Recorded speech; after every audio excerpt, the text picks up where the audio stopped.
ताटाची शोभा आणि जिभेची चव वाढवणारी आज आपण खमंग खुसखुशीत लसणाची चटणी कशी बनवायची आहे त्याची रेसिपी बघणार आहोत। लसणाची चटणी अशी तुम्ही एकदाच जर बनवून ठेवले की अगदी 5-6 महिने स्टोर करून खाऊ शकता।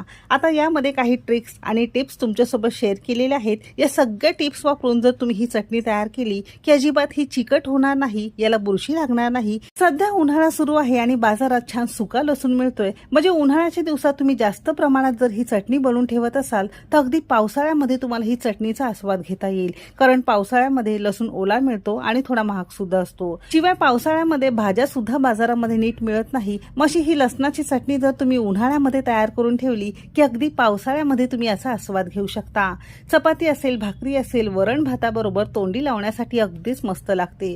प्रवासाला जायचं असेल तर प्रवासाला सुद्धा तुम्हाला ही नेता येईल। रेसिपी नेहमीप्रमाणे भरपूर टिप्ससह तुमच्या सोबत मी शेअर केलेली आहे, म्हणून ती अगदी शेवटपर्यंत नक्की पहा।